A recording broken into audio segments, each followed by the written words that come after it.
Hey everyone, and welcome back for another deep dive with us. This time, we're hitting the road, or maybe the Autobahn, to explore the world of German cars. A fascinating topic, and one your listeners seem very curious about. Lots of great questions and research sent in for this one. They sure did.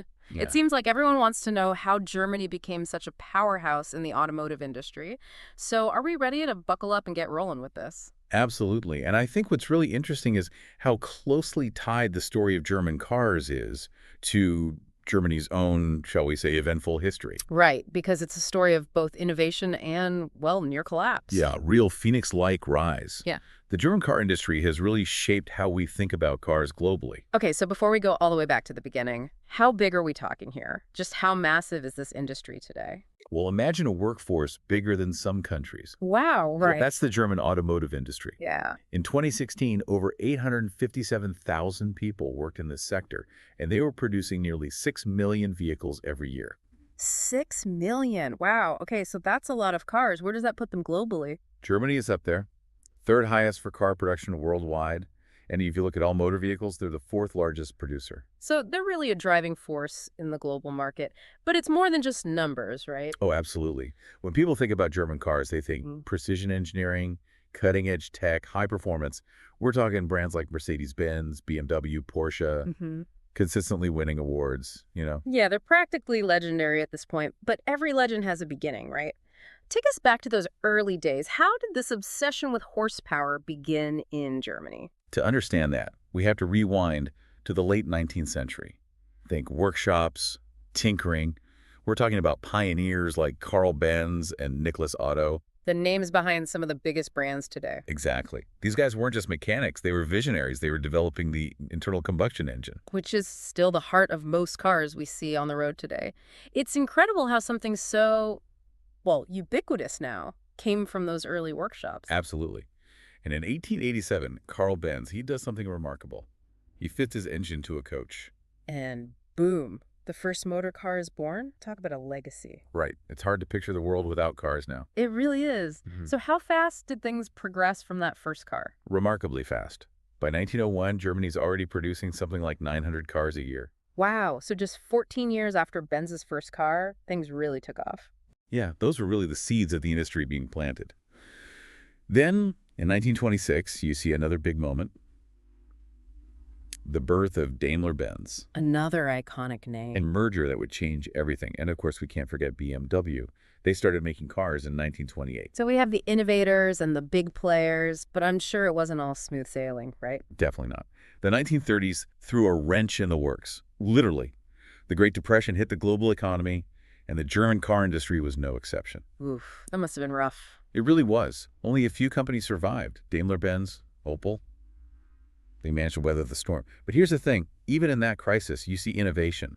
The company that later became Audi, Auto Union, was formed right in the middle of the Depression in 1932. Wow, that's some serious resilience. They found opportunity in the middle of chaos. But then, of course, came another crisis, World War II. And that obviously had a huge impact on Germany, but how did it affect this ambition to build cars? Well, that's where the story gets more complicated. The rise of the Nazi Party is a controversial chapter, and their influence on the car industry. Well, that's a whole conversation in itself.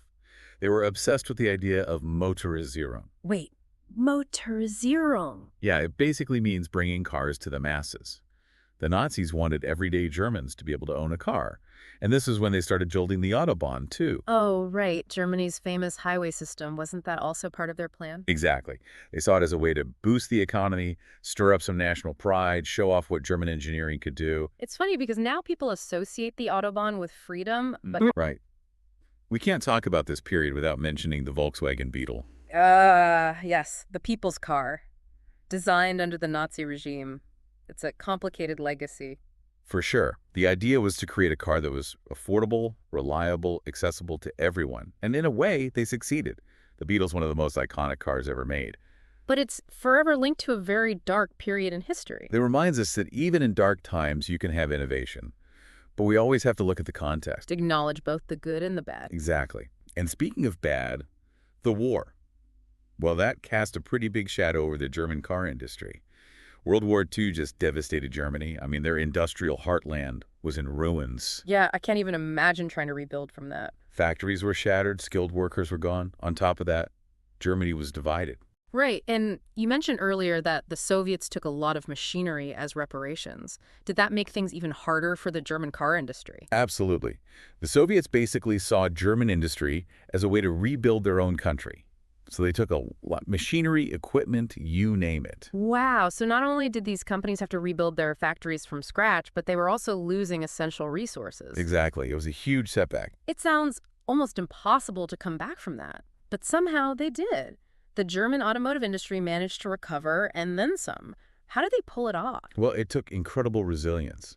I mean, these companies, Volkswagen, Mercedes-Benz, Opel, Porsche, they were determined to become global players again. But where did they even begin? They had to be resourceful. Often they relied on pre-war designs just to get production going again. It's amazing how they adapted and found ways to innovate, even with limited resources. It speaks to their ingenuity. And, that period also saw the emergence of some really unique cars, like the BMW instead of the bubble car. Oh, yeah, those were so cool. Such a clever design, especially for a time when resources were scarce. Right. Super fuel efficient, affordable. It really captured the spirit of that era. It's a good reminder that even in tough times, there's room for creativity and, well, some fun. But the German car makers, they weren't content with just being small and efficient, were they? Not at all. They had their eyes on the future. And that's how we got the hatchback revolution of the 1970s. Ah, yes, the rise of the hatchback. Cars like the Volkswagen Golf. That car seemed to be everywhere in Europe. Exactly. The Golf changed everything. It was fuel efficient, but it was also spacious, stylish, fun to drive. It redefined what a small family car could be. It really did. And it wasn't just a flash in the pan. The Golf is still going strong today. It became a benchmark for the entire industry. And Volkswagen wasn't alone. Audi, with their focus on innovation, they were also making big strides with their own front-wheel drive cars. The Audi 100, the 80. And of course, we can't forget about Audi's Quattro system. They basically made all-wheel drive cool. Absolutely. The Quattro was a game changer. But what's fascinating is how German manufacturers were dominating both ends of the market. On one hand, they were making these affordable, practical hatchbacks for everyday people.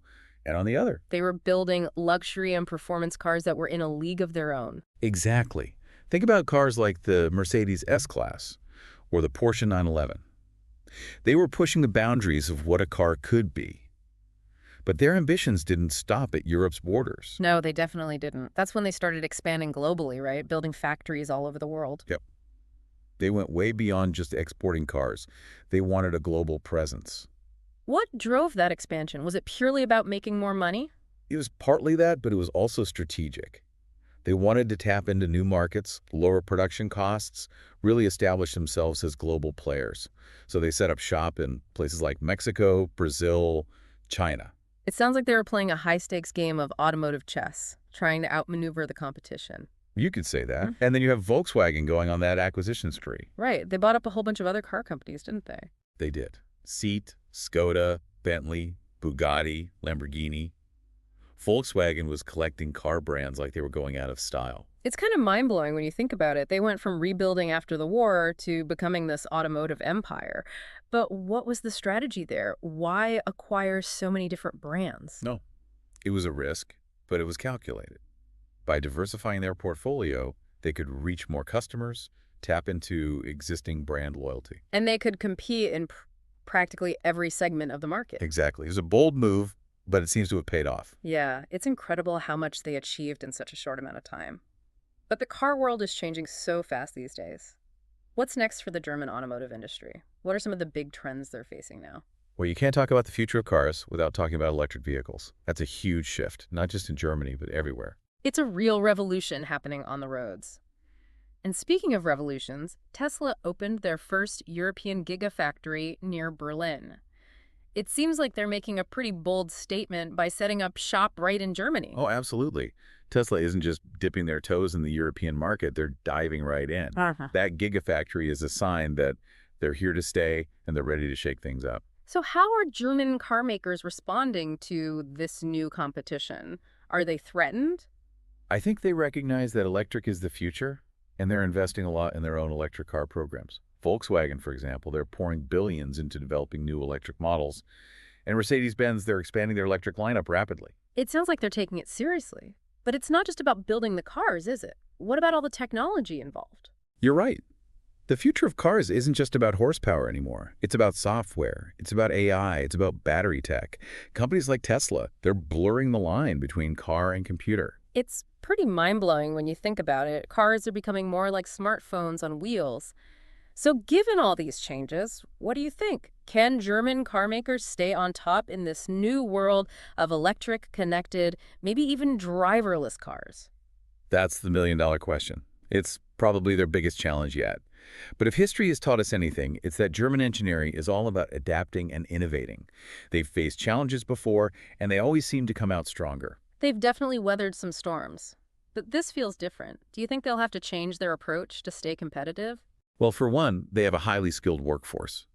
Germany has a long tradition of vocational training, so they have the expertise to develop those sophisticated technologies. So they're not just relying on their reputation, they're investing in the skills they need for the future. What else do you think will be important for them? Collaboration will be crucial. We're already seeing partnerships between car makers and tech companies. They're realizing they need to work together, share resources, and learn from each other. It's interesting to think that the lines between a car company and a tech company are becoming blurry. Exactly. The companies that can adapt to that will be the ones who succeed. It's a really fascinating time to be following the car industry. So much is changing so Life quickly. really is. The story of German cars is far from over. If anything, it feels like a new chapter is just beginning. I like the sound of that. It's been amazing to take this deep dive with you, going from those early workshops all the way to the global stage. I can't wait to see what the next chapter holds for German cars. Me neither. It's sure to be a wild ride. That's for sure. And on that note, we're going to wrap things up. Thanks for joining us for this deep dive into the world of German cars. Until next time, happy driving, everyone.